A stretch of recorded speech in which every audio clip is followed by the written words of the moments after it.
আন্নাল আরদা নিশ্চয়ই দি আর্থ, আর্থ মানে আর্থ, দি আর্থ এই পৃথিবী, ইয়ারসুহা ওয়ারিশ হবে, বাংলা শব্দ। আন্নাল আরদা ইয়ারসুহা এই পৃথিবীর ওয়ারিশ হবে, ওয়ারিশ মানে মালিক, উত্তরাধিকারী,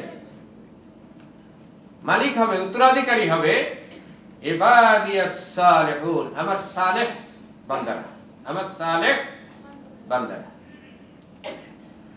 সালেহ বান্দা কারা? এই শব্দটি কোরআনে বারবার এসেছে।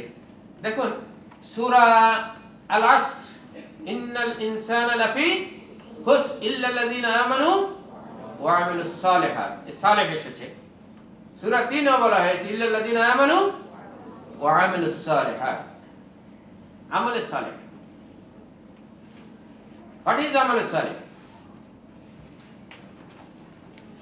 আমলে সালেহর পূর্ব শর্ত হচ্ছে ঈমান, ইল্লাল্লাযিনা আমানু।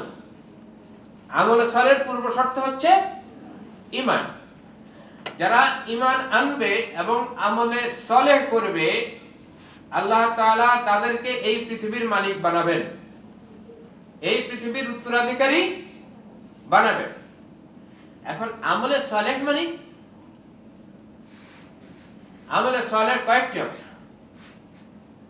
এক নম্বর অর্থ হচ্ছে ঈমানের ভিত্তিতে আমল করবে, ঈমানের ভিত্তিতে আমল করবে। তারা যে ঈমান এনেছে সেই ঈমান অনুযায়ী আমল করবে। আমল মানে হচ্ছে কাজ, জীবনের সমস্ত কর্ম ঈমানের ভিত্তিতে করবে। ঈমান তাদেরকে যে পথ দেখায় সে পথেই সমস্ত কাজ করবে। আমলে সালেহ, এই সালেহর একটি অর্থ হচ্ছে সংশোধন, ইসলাহ। সালেহ থেকে ইসলাহ এসেছে। তারা সবসময় নিজেদেরকে সংশোধন করতে থাকবে, সংস্কার করতে থাকবে, শুদ্ধ করতে থাকবে। যারা সব সময় নিজেদেরকে সংশোধনের পথে এগিয়ে নেয়, এই পৃথিবীর মালিক হবে তারা। এই সালেহ মূল শব্দ সালাহ, এর থেকে একটি শব্দ এসেছে সুলহুন। সুলহুন মানে হচ্ছে সমঝোতা, সন্ধি। বলা হয় সুলহ হুদাইবিয়া, তাই না? মানে হুদাইবিয়ার সমঝোতা, হুদাইবিয়ার সন্ধি, চুক্তি। যারা সমঝোতার মাধ্যমে চলে, মানুষের সাথে কখনো নিজেরা ইচ্ছা করে কনফ্লিক্ট বাঁধায় না, মানুষের সাথে ভালো ব্যবহার করে, মানুষকে ভালো কথা শোনায়, ভালোর দিকে ডাকে। মানুষ সংঘাত করতে আসলে তারা বলে আসসালামু আলাইকুম, আপনার সাথে আমার কোনো সংঘাত নাই, আপনার প্রতি শান্তি বর্ষিত। ওয়াইযা খাতাবাহুমুল জাহিলুনা ক্বালু সালামা। অজ্ঞ লোকেরা, প্রকৃত সত্য সম্পর্কে যারা অজ্ঞ, তারা যখন এদের সাথে সংঘাতে আসে, বিতর্কে আসে, তারা বলে আপনাদের সাথে আমাদের কোনো বিতর্ক নেই, কোনো বিতর্কে আমরা যেতে চাই না, আসসালামু আলাইকুম। সালের আরেকটি অর্থ হচ্ছে সালাহিয়াত। সালাহিয়াত মানে হচ্ছে স্কিল, কম্পিটেন্সি, এফিশিয়েন্সি, যোগ্যতা। তাহলে আমলে সালেহ মানে হচ্ছে ঈমানের ভিত্তিতে যারা নিজেদেরকে পরিশুদ্ধ করার কাজ করে, ঈমানের ভিত্তিতে যারা সমঝোতার দিকে মানুষকে ডাকে, সত্যের দিকে ডাকে, মানুষের সাথে কখনো সংঘাতে নিজেরা উদ্যোগ নিয়ে লিপ্ত হয় না, আর যারা ঈমানের ভিত্তিতে যোগ্যতার সাথে কাজ করে, তারা সমাজের অন্য সব মানুষের সাথে যোগ্যতা প্রমাণ করে নিজের। আন্নাল আরদা ইয়ারিসুহা ইবাদিয়াস সালিহুন, এই যোগ্য লোকদের জন্য আল্লাহ তাআলা নতুন পৃথিবী এদের জন্য সংরক্ষিত রাখবেন। এরাই মালিক হবে নতুন পৃথিবীর, এরাই ওয়ারিশ হবে নতুন পৃথিবীর, এরা নতুন পৃথিবীর ওয়ারিশ হবে, এটা কোরআন বলছে। সূরা জুমার, এটা 39 নম্বর সূরা। এই 39 নম্বর সূরায় 74 নম্বর আয়াত আমরা এখানে কোট করছি। আল্লাহ তাআলা বলছেন যে কিয়ামতের দিন যখন ফয়সালা হয়ে যাবে, এর দুই একটি আয়াত আগে থেকে আল্লাহ তাআলা আলোচনা করে আসছেন।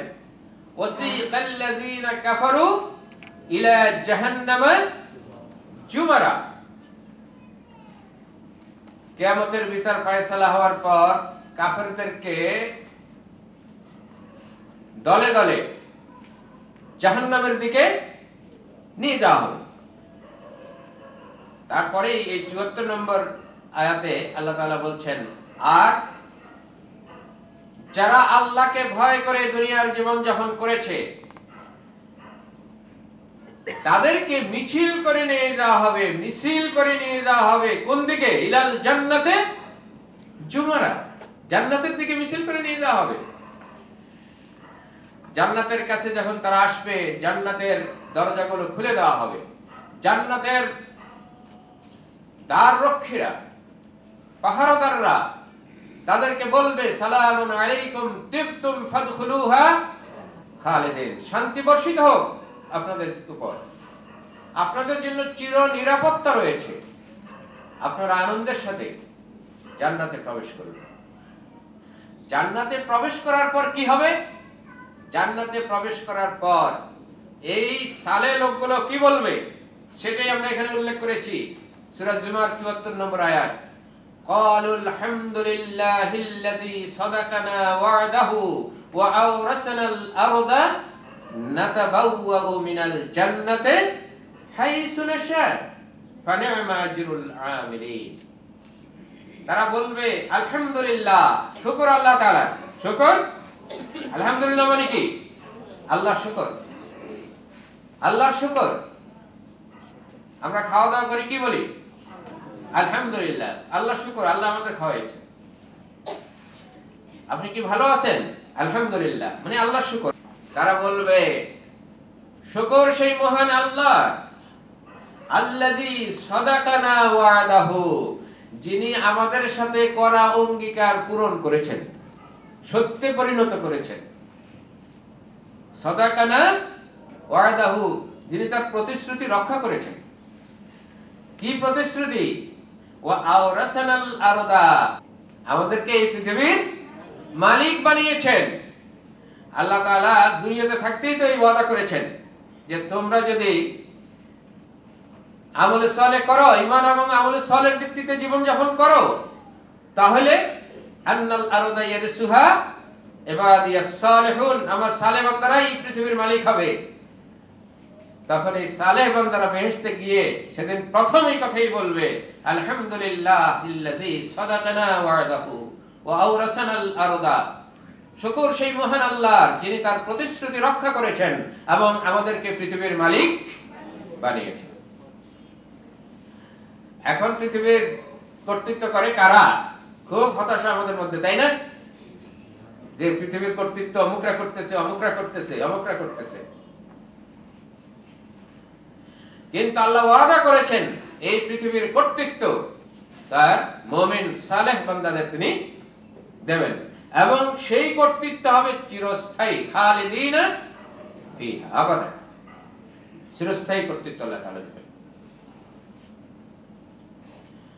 শুধু তাই নয়, শুকর আদায়ের সাথে সাথে তারা আরো বলবে, নাতাবাওয়াউ মিনাল জান্নাতি হাইসু নাশা, এই পৃথিবীর জান্নাতে আমরা যেখানে ইচ্ছা এখন বসবাস করব, যেখানে ইচ্ছা বসবাস। কে কোথায়